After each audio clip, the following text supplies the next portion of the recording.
Nurazylina Binti Julkeply, and today I would like to present about the effect of bilingualism on writing ability.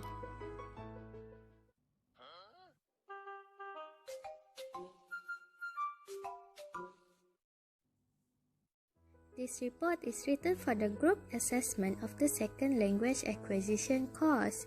As a TESL student, it is compulsory for us to study this course in order to understand the process of learning and acquiring a second language better.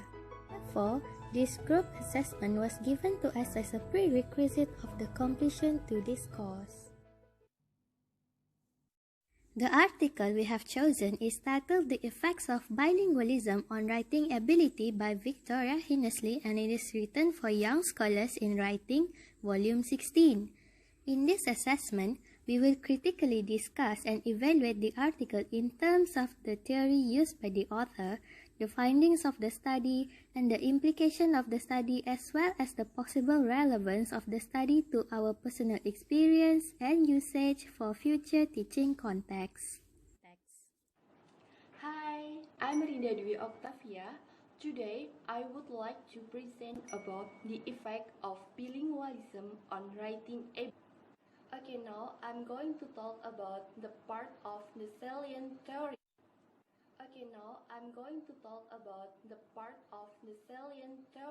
Used by the author. In the introduction part, this article discusses the effect of bilingualism on writing ability. Means that we will focus on bilingualism and writing ability.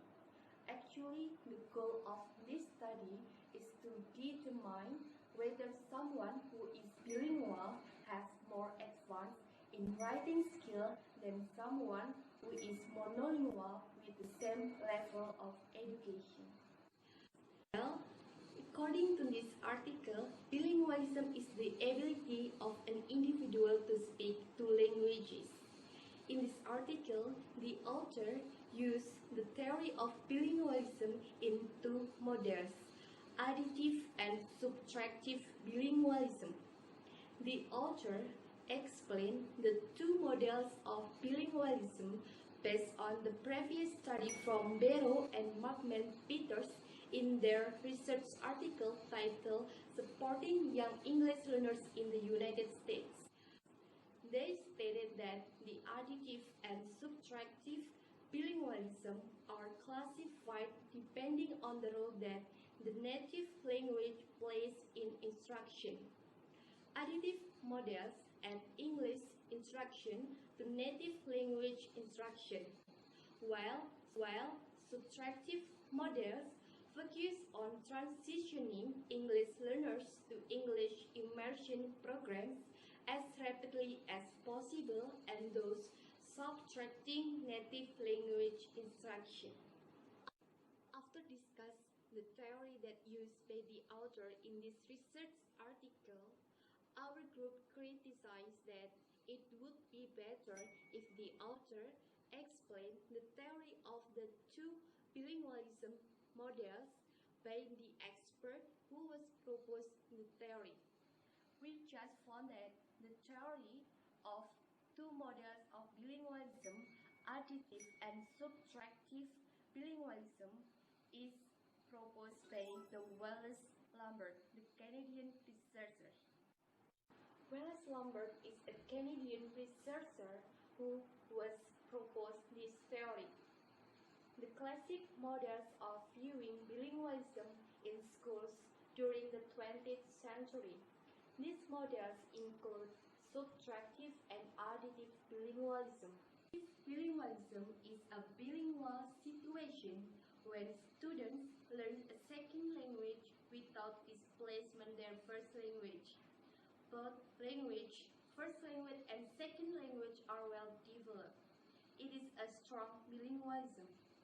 While subtractive bilingualism is a bilingual situation when students learn a second language that makes lose fluency on their first language. Students will usually lose their ability to speak their first language over time. Well, the theory of two bilingualism model are used to help the author to fulfill another purpose of this research article, to provide data that can display the effect of true or additive bilingualism on writing ability. The author also saw several previous studies in order to support the theory that bilingualism is superior to monolingualism, and support the theory of additive bilingualism is superior than subtractive bilingualism in terms of writing ability. Well guys, that's all about the salient theory used by the author in this research article. Next, we will discuss about the significant finding in this research article. Hello guys, long time no see. I miss you so much. So during the special time, I hope everyone are very good. This is my first time to make video presentation. I'm very nervous. So let me tell you what I found in this study. Based on this research article, the aim of the study was to determine whether people identified as bilingual has higher writing skill than people of the same educational level identified as monolinguals. It provides data to show the effects of the two bilingualisms. For the design and the background of the study, the author find a university student. 4 of these students on their way to Bachelor of Arts degree in English, and 1 student achieved a Bachelor of Arts degree in Spanish and English last semester. In addition, writing sample was in English, which was more can compare the difference between the monolingual and the bilingual. And so they are divided into 2 groups. One group is the bilingual groups and the other is the monolingual groups.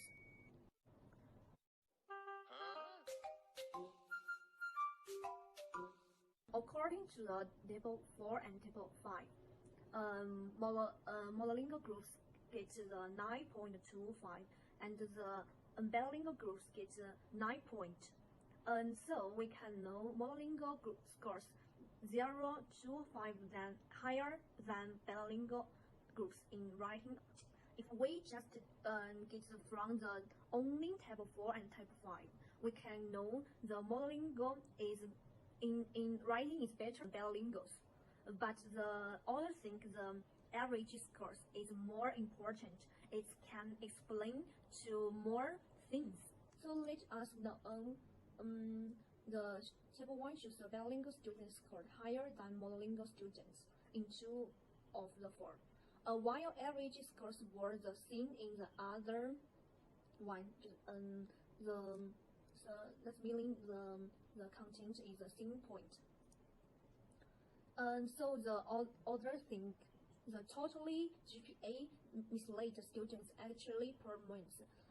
So the other thing we can to only see from the GPA. We need to compare the other table. So we can move to the table 2. The table 2 shows the monolingual 2 writing sample ranks above the bilingual 1 writing sample.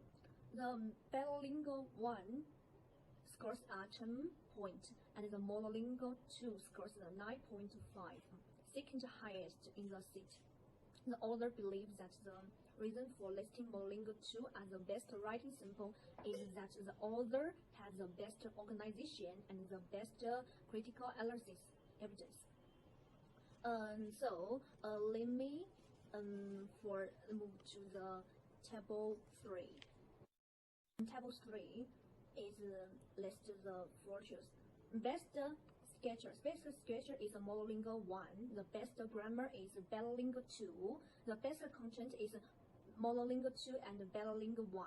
The best language is bilingual too. From the chapter 1, chapter 2, and the chapter 3, the other thing, the GPA is not very important to can compare the bilingual groups and monolingual groups. So from the results suggest the bilingual is good at in the writing ability. And so, the other thing we need to add the we need to add mother language and the second language together to studying is better than only to focus on the one language. This is I find in this study. Thank you.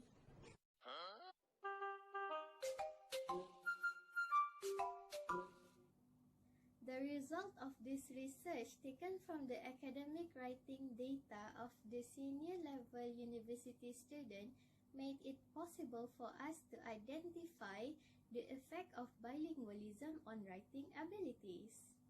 In the article, the author had chosen two models from the bilingualism theory, and that is the additive and the subtractive.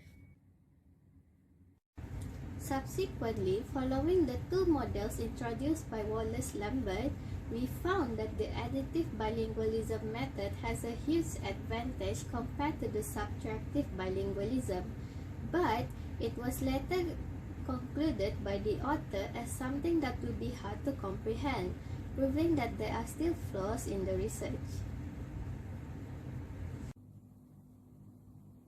According to the research data taken, bilinguals are more inclined to do a better job with their writing skills because they have the fluency towards the language. From these findings, it appears that bilinguals have no issues with grammar, content, and language because they have enough proficiency and consistency to show a quality writing skill.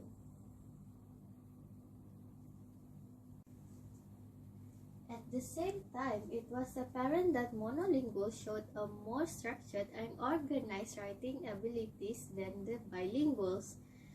But there are still and undeniably more disadvantages detected from the monolinguals if we were to compare them with the bilinguals.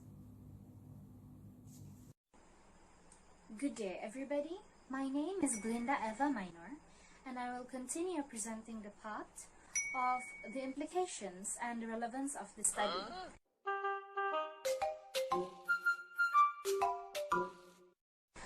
This study causes the realization among us that the influence of the first language is important in learning a second language. So, the article mentions the use of the subtractive method in second language learning, where the aim of this method is to forget the first language while acquiring the second language. So, subtractive method. This method will cause learners to lose their ability in using their first language gradually. And why do you ask that the first language is so important in learning a second language? It's because positive language transfer happens when the structure of the first language and second language are identical, and it carries the correct meaning because it lines up with the native speaker's acceptance. So the first language is important because it might influence the second language learning in a good way. The process of learning a new language should include the influence of the first language.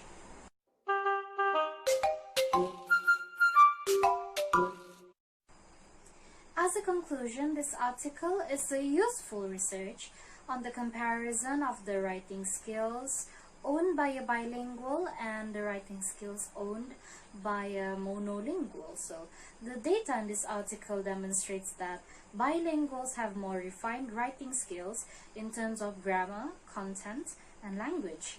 So, the researcher has pointed out that the lack of participants might bring inaccuracy in the study. However, the article is still useful to support bilingualism.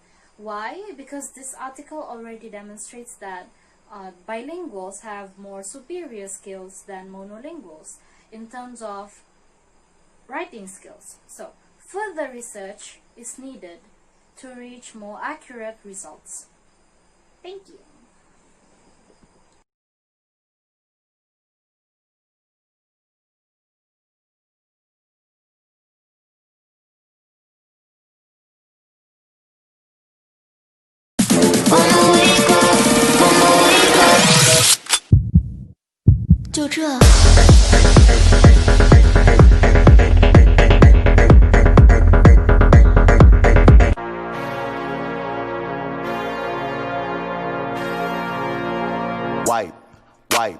Wipe it down, wipe. I guess I'm just a play date to you.